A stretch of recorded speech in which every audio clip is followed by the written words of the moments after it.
kapı girişini açıp bırakalım.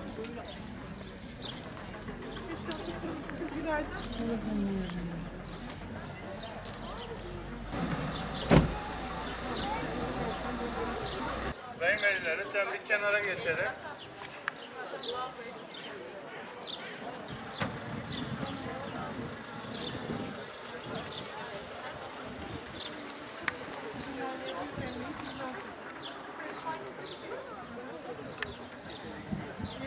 Biraz çabuk olun.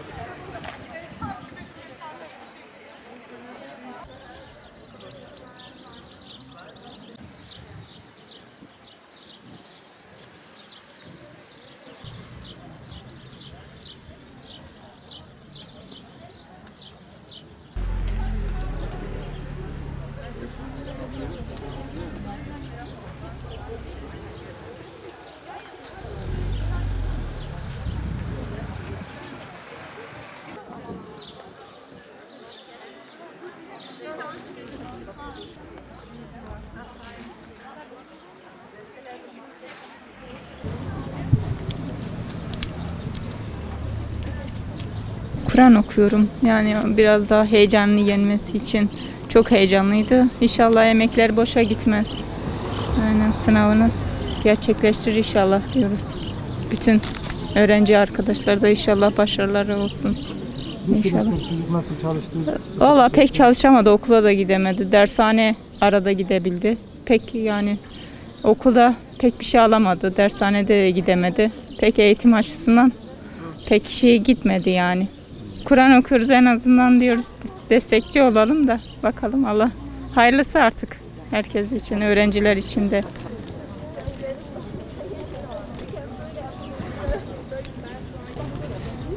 Yani kızım sınava girdi. Biz veliler olarak, aileler olarak onlara destek olmaya çalışıyoruz manevi yönden. Onlar elinden geleni yaptı. Takdir Allah'ın artık. Kızım için dua okuyorum. Elimden geldiğince. Valla zaten pandemiden dolayı evdeydi. Dershaneye gönderdim kursa. Öyle işte okul kursuna vakit buldu mu geliyordu. Dershaneye gidiyordu o şekil.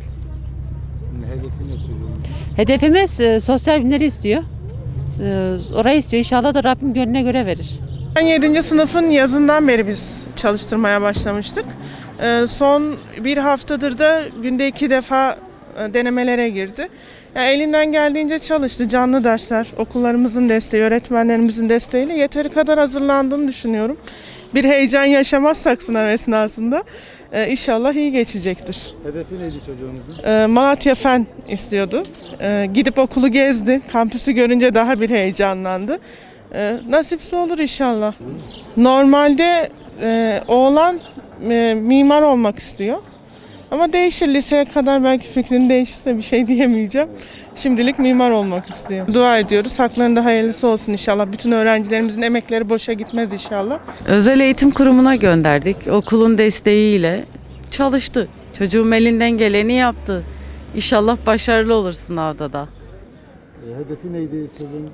Hedefi Fetih Gemliklioğlu Lisesi'ni tutturmak, Fen Lisesi'ni tutturmak inşallah olur o da. Veliler biz daha çok heyecanlıyız. Çocuklarımız kadar biraz daha tedirginiz. Bu pandemi süreci biraz daha zor geçti bizim için.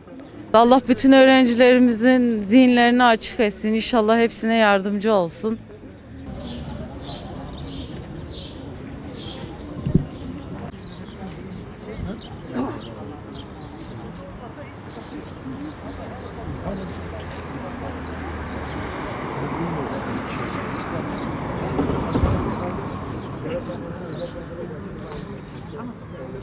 Valla yani bizden çok çocuklar heyecanlı tabii. Pandemiden dolayı aslında pek bir sınav moduna da giremediler yani çocuklar. Yani hem okuldan uzak kalmaları hem arkadaşlardan uzak kalmaları o atmosferi pek yaşayamadılar. Ama işte nasip kısmet hazırlandılar evde kendi hazırlanabildikleri çapta. İnşallah Allah bütün öğrencilerin emeklerini boşa vermesin diyoruz yani.